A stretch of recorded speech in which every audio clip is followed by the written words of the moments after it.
That report from Mark Willesee. The Shadow Minister for Climate Change, Greg Hunt, has raised the spectre of a new tax on petrol under a future emissions trading scheme, which the PM has labelled scapegoating. Greg Hunt joins me now from Canberra. Greg Hunt, the Prime Minister says you and your colleagues are scaremongering and playing populist politics both on climate change policy with regard to emissions trading and on the soaring price of petrol. So explain to me, if you would, why your questions on these two issues this week are about pursuing responsible policy debate rather than scaremongering. Well, there's the commitment and there's the debate.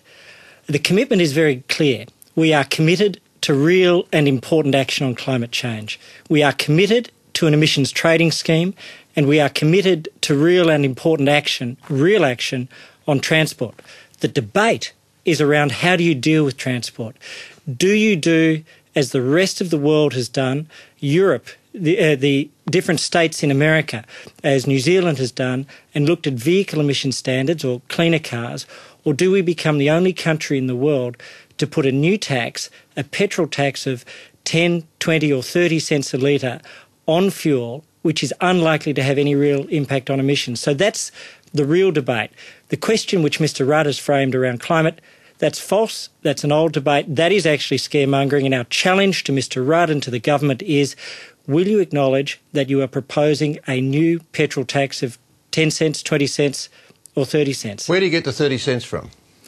Well, 30 cents is a significant figure. If you're looking at 2.5 cents, 2.5 cents for every $10 of price of carbon, for every $10 per tonne of carbon. If you multiply it out, that is one of the options out there. That's in the modelling.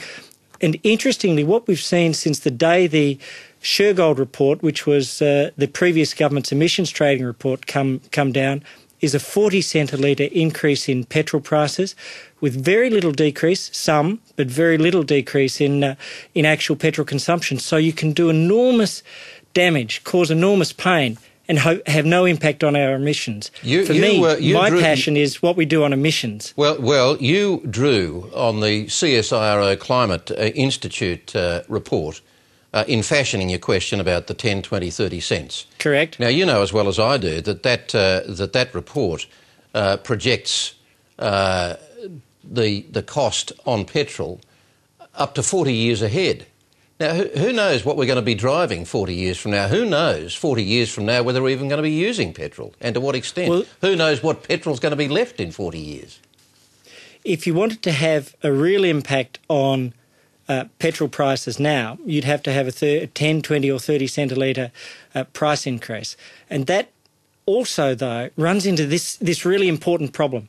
It's unlikely to do anything other than hurt people but not change their driving patterns. That's probably the strongest economic relationship in the Western world.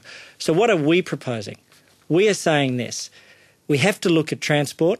Firstly, we have to look at what the rest of the world is doing about cleaner cars, better vehicle emission standards. This is a profound way to fulfil our once-in-a-century obligation. Let me say, you need to acknowledge that these things are not somehow quarantined within Australia. These things are happening in Australia. But let me quote the Intergovernmental Panel. It's absolutely a global issue. Let me quote from the Intergovernmental Panel on Climate Change on your other point. And they say, empirically through the last 30 years, regions with relatively low fuel prices have low fuel economy, USA, Canada, Australia. Regions where relatively high fuel prices apply due to fuel taxes have better car fuel economy, Japan and European countries. For example, fuel taxes are about 8 times higher in the UK than the USA, resulting in fuel prices that are 3 times higher. UK vehicles are twice as fuel efficient. Mileage travelled is about 20% lower. Now, the Climate Institute and the CSIRO raise serious questions themselves about the good sense and the responsibility of your 5 cents a litre cut in fuel excise now. Well, Kerry, I think there are two very important questions that come out of that. Firstly, if Mr Rudd wants to propose an 8-fold increase in a petrol tax, we know that. Then I think Australians deserve to know that. No, but we know he's not. Secondly, you can look to the rest of the world for better fuel efficiency standards, and that's what we're proposing. We're also saying this, that we have to look at how can we have an effective emissions trading scheme without causing enormous pain at the petrol pump for people and having no impact? And that is the real question. What keeps me awake, what makes me burn on this question is, how do we actually reduce emissions? The rest of the world, as you say, is looking at cleaner cars, and we can either do it through better standards or through an enormous quantity of pain. It may take, as you say, 8 times the level of petrol excise to achieve that. I don't think that's the way. I think we can be smarter and we can learn from the rest of the world. You're suggesting that Australia would go 8 times, and you're basing that on absolutely nothing other than the fact that is what some taxes are now in Europe. Are you also aware of the King report to the UK Treasury in March this year, following on the Stern report, when you say Europe, the US and even China have excluded petrol from greenhouse emission schemes? The King report specifically recommends that the UK, and it argues the case that they should include road transport in trading schemes such as the European Union emissions trading scheme, which sounds like Europe is going in the opposite direction to what you're talking about. Well, look, our position is very clear. Firstly, we need to take real action on climate. Secondly, we support emissions trading. Thirdly, we need to take action on transport. But actually the King report focuses on cleaner cars, cleaner fuels. It focuses on better vehicle emission standards. That is its overwhelming message. I know it quite well.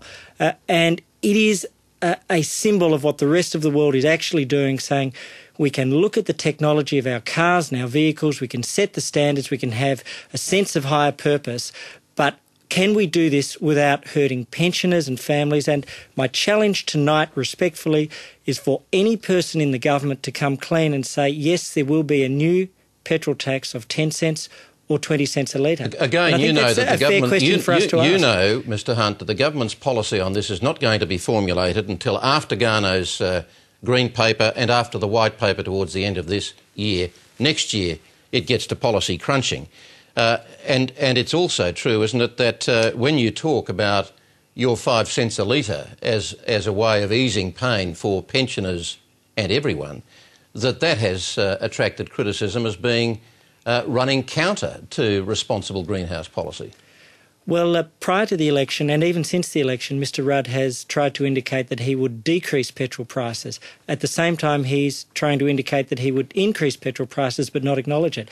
If Fuel Watch were a good idea, and I don't accept that, but if it were a good idea to decrease petrol prices by 2 cents, then Mr Rudd is guilty of exactly that same sin. I happen to think that because of the way in which petrol demand works, it's an essential good for people. The basic movements in petrol price won't change demand to any great extent, but we can have a huge impact on fuel efficiency through the way in which we drive, through a national driver education program. So what is the principle exactly underpinning your 5 cents a litre cut? If it's to ease the pain to the tune of about $2.50 a week, what do you do when the price of petrol goes up to $2 a litre and then to $2.50 a litre? Do you continue to ease the pain by coming up with another 5 cents a litre cut and another 5 cents a litre cut? Is that really smart policy when you look at the total global picture of what's happening with oil as a diminishing commodity in a world where oil is contributing to greenhouse problems? Well, oil is a part of the global greenhouse challenge. If these prices do increase according to global expectations, as we see, what will happen is very clear, that people will hurt. If we can reduce that pain in any way, that is part of our responsibility as a responsible alternative government. And it's got nothing to do with populist politics in the short term. With respect, I don't agree. I do think that it is this sense of people whose lives suffer on a daily basis from the hardship of petrol costs expect care and concern from Canberra. They expect their representatives to stand up for them. So there's a challenge here. Yep. We are out of time. There's inflation, if you can make it very quick. Secondly, there's greenhouse. Our goal is simple. We see the higher purpose. We believe in the importance, but we want to do it in a way which reduces costs, which doesn't use the bluntest instrument, and gives people a sense of hope. Greg Hunt, we're out of time. Thanks for talking with us.